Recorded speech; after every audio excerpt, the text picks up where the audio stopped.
백종만 읽을러. 우리 이제 함께 읽어요. 백종만 읽어요.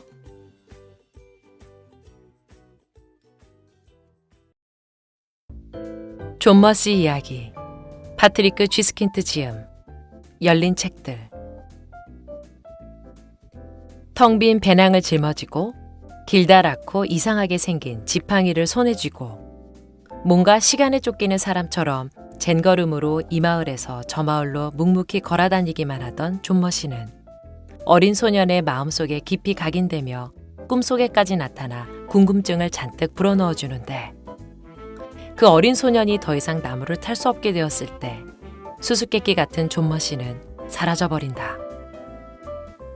파트리크 쥐스킨트. 연약한 체격, 지나칠 만큼 반짝거리는 가느다란 금발에다 유행에 한참이나 뒤떨어진 스웨터 차림의 남자. 이 사람이 바로 전 세계 매스컴의 추적을 받고 있으면서도 좀처럼 모습을 드러내지 않는 작가 파트리크 쥐스킨트이다. 1949년 독일 암바흐에서 태어나 뮌헨 대학과 액상 프로방스에서 역사학을 공부한 그는 일찍이 시나리오와 단편을 썼으나 별다른 주목을 받지 못하였다. 그러던 중 34살이 되던 해 작은 극단의 제2로 쓴 콘트라베이스가 성공을 거두게 된다. 콘트라베이스 연주자인 한 예술가의 고뇌를 그린 남성 모노드라마인 이 작품은 희곡이자 문학작품으로서 우리 시대 최고의 작품이라는 극찬을 받았다. 이러한 관심 속에서 그는 어느 살인자의 이야기라는 부제가 붙은 장편소설 향수를 발표한다. 그러나 향수의 대대적인 성공에도 아랑곳 없이 이 괴이한 작가 쥐스킨트는 모든 문학상 수상을 거부하고 사진 찍히는 일조차 피하고 있다. 그런 그가 최근 평생을 사랑과 죽음 앞에서 도망치는 별난 인물을 그린 존 머시 이야기를 발표하여 또 한 번 전 세계 독자들의 주목을 받고 있다. 그러니 나를 좀 제발 그냥 놔두시오. 라고 외치며 자꾸만 사람들로부터 멀어지려고만 하는 존 머시의 모습은 가난한 운둔자로 살아가는 쥐스킨트 자신의 기이한 삶의 행로를 떠올리게 한다. 아직 나무 타기를 퍽 좋아하던 시절, 우리 동네인 호수 아랫마을이 아닌 다른 이웃 마을, 그러니까 호수 윗마을에서 더 많은 시간을 보내면서 살기는 우리 마을에서 살았던 어떤 사람이 있었다. 사실 따지고 보면 호수 윗마을과 아랫마을, 그리고 그 밖에 다른 마을 간의 경계가 분명하게 있었던 것은 아니었다. 다만 호수를 따라 한쪽에서 반대편 호숫가 쪽으로 뚜렷한 시작도 끝도 없이 정원과 집과 마당과 배들로 엮어진 가느다란 끈이 이어져 있는 형태였다. 어쨌든 그런 동네에서 우리 집에서 불과 2km도 떨어지지 않은 곳에 사람들이 존 머시라고 부르던 한 사람이 살고 있었다. 마을에서 존 머 아저씨의 이름을 제대로 아는 사람은 한 사람도 없었다. 이름이 페터 존 머인지 혹은 파울 존 머인지 아니면 하인리히 존 머인지 혹은 프란츠 크삽의 존 머인지 알지 못했으며, 존 머 박사인지 혹은 존 머 교수인지 아니면 존 머 박사 교수인지도 모르는 채 사람들은 그를 유일하게 존 머시라는 이름으로만 알고 있었다. 존 머 아저씨의 직업이 무엇인지, 아니면 무슨 직업을 가지고 있었는지, 혹은 과거에 직업을 가지고 있기는 했었는지조차 아는 사람이 전혀 없었다. 사람들은 다만 존 머 아저씨 부인이 돈을 벌고 그것도 인형을 만드는 일로 번다는 것만 알고 있었다. 그날이 그날같이 그 아주머니는 새들고 있던 페인트 칠장이 슈탕엘 마이어 씨의 집 지하실에 앉아서 양모와 옷감, 톱밥 등으로 작은 인형들을 만들어서 일주일에 한 번씩 그것들을 큰 소포로 포장하여 우체국에 가서 붙여주곤 하였다. 우체국에서 돌아올 때면 언제나 똑같이 잡화상, 빵집, 고깃집, 야채상을 차례차례 들러 터질 만큼 잔뜩 집어넣은 시장 바구니 4개를 들고 집으로 돌아가 일주일 내내 집 밖으로 나오지도 않고 인형만 만들었다. 존 머 아저씨네가 어디에서 왔는지도 사람들은 몰랐다. 언젠가 그들은 왔다. 아주머니는 버스를 타고, 아저씨는 걸어서. 그리고 그 후부터 줄곧 그곳에서 살았다. 자식도 없었고 친척도 없었으며 그들을 찾아오는 손님도 없었다. 사람들이 존머 아저씨네 대해서, 특히 존머 씨에 대해서는 거의 아무것도 아는 것이 없었지만 사실은 근방에서 제일 많은 사람들이 존머 씨를 알고 있으리라는 주장에는 충분한 근거가 있었다. 호수를 중심으로 사방으로 적어도 60km 내에서는 남자든 여자든 아이든 심지어 개까지도 늘 걸어 다니기만 했던 존머 아저씨를 모르는 사람은 없었다. 이른 아침 일찍부터 저녁 늦게까지 존머 아저씨는 그 근방을 걸어 다녔다. 걸어 다니지 않고 지나는 날이 1년에 단 하루도 없었다. 눈이 오거나 진눈깨비가 내리거나 폭풍이 휘몰아치거나 비가 억수로 오거나 햇빛이 너무 뜨겁거나 태풍이 휘몰아치더라도 존머 아저씨는 줄기차게 걸어 다녔다. 바다에 쳐놓은 그물을 거두려고 새벽 4시에 배를 타고 일을 나가던 어부들이 해가 뜨기도 전에 집을 나서던 그를 만나기 일쑤였다고 한다. 그렇게 나간 그는 달이 하늘 높이 떠 있는 늦은 밤에야 집으로 돌아오곤 하였다.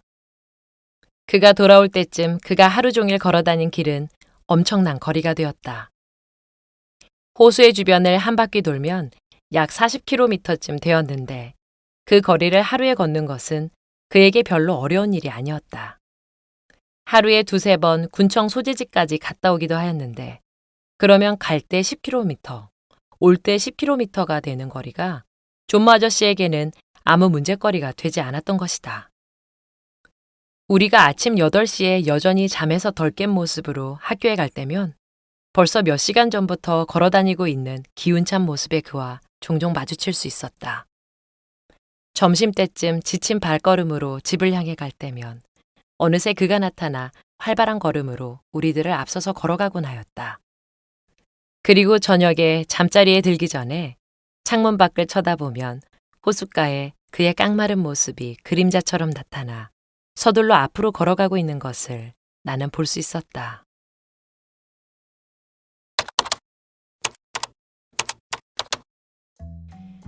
존머 아저씨를 그 다음번이자 마지막으로 본 것은 그로부터 5~6년쯤이 지난 후였다. 그 사이에도 물론 하루 종일 돌아다니는 그를 큰 길이나 호숫가의 수많은 오솔길이나 텅 빈 들판이나 숲에서 만나지 않을 수 없었기 때문에 본 적은 있었다. 그러나 그런 만남은 내게 별로 이상스럽게 생각되는 것은 아니었고 나뿐만 아니라 다른 모든 사람들도 그 아저씨를 너무나 자주 보아왔기 때문에 아저씨를 마치 눈에 익은 농기구를 보듯이 건성으로 보게 될 만큼 하나도 이상할 것이 없는 만남이었다. 저것 봐. 교회종이 있네. 저기야 학교 앞산 좀 봐. 저기 버스가 지나간다. 그리고 아버지와 함께 일요일에 경마장에 가다가 아저씨를 보면 나는 그냥 아버지와 농담을 주고받을 뿐이었다. 저기 존머 아저씨 간다. 저러다가 죽겠다. 그럴 때 나는 내가 당장 눈으로 보고 있는 아저씨를 염두에 두고 그런 말을 했던 것이 아니라 수년 전 우리 아버지가 이른바 틀에 박힌 빈말이라는 말을 사용했었던 우박이 쏟아졌던 그날에 대한 기억을 떠올리며 그런 말을 하곤 했다. 그 무렵 누군가의 입에서부터인가 인형을 만들던 아저씨의 부인이 죽었다는 소문이 있었지만 정확히 언제 어디에서부터였는지 아무도 몰랐을 뿐만 아니라 어느 누구도 장례식에 참석하지 않았다.